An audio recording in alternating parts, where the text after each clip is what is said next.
دلت را خانه ما کن، مصفا کردنش با من، به ما درد دل افشا کن، مداوا کردنش با من. اگر گم کرده ای دل کلید استجابت را، بیا یک لحظه با ما باش، پیدا کردنش با من.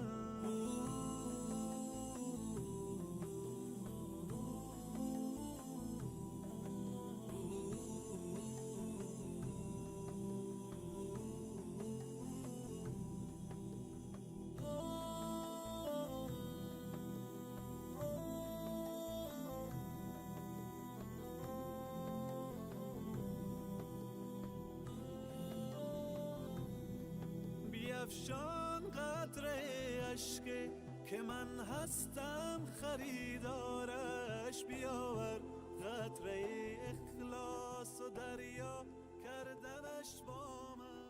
به من گو حاجت خود را. الحمدلله و صلات و سلام علی رسول الله. دوستان عزیز، این بار بنیاد خیری باران رحمت افتخار دارد که افطاری را برای هموطنانی که در سر سرک هستند و کار پیدا نمی کنند برایشان آماده بسازد.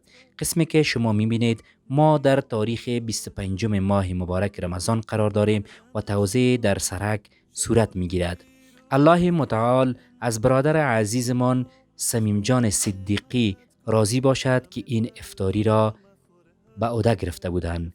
الله متعال در مال و داراییشان برکت بیندازد و اجر و پاداش جزیل نصیبشان نماید.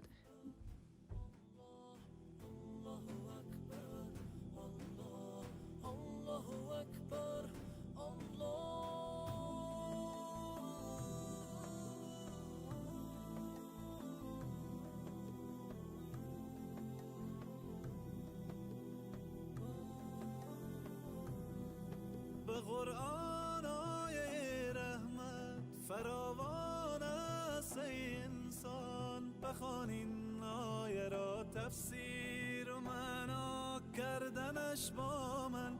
اگر عمری گناه کردی مشو نومی تو از رحمت، تو توبه نامه را بنویس و امضا کردنش با من.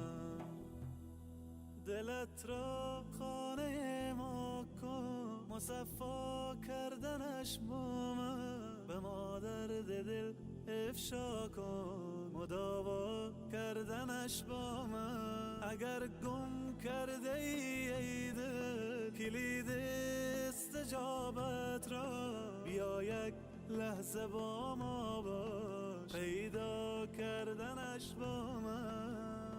الله اکبر، الله اکبر، الله اکبر، الله اکبر، الله اکبر، الله اکبر، الله اکبر، الله اکبر. لا اله الا الله محمد رسول الله، لا اله الا الله. یا الله، یا الله، یا الله، یا الله، یا الله، یا الله، یا الله، یا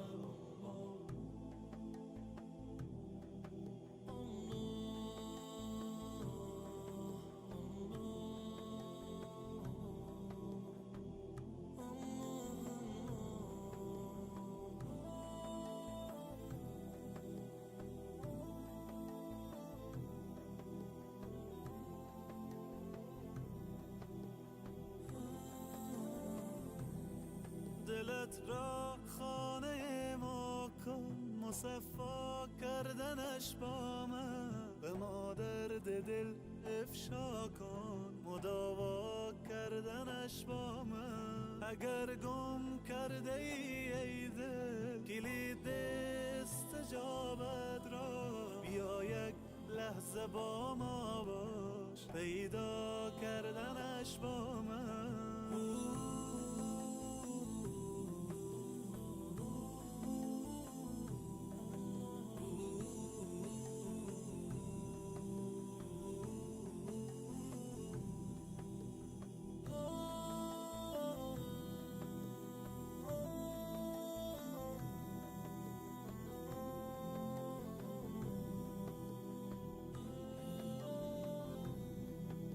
بیفشان قطره اشکه که من هستم خریدارش، بیاور قطره اخلاص و دریا کردنش با من. به من گو حاجت خود را اجابت می کنم، آنی طلب کن آنچه می خواهی مهیا کردنش با من. بیا قبل از وقوع مرگ روشن کن حسابت را، بیاور نیک و بد را جمع منها کردنش با من. چو خوردی روزی امروز ما را شکر نعمت کن، غم فردا مخور هرگز که فردا خوردنت با من. الله اکبر الله، الله اکبر الله، الله اکبر الله، الله اکبر الله.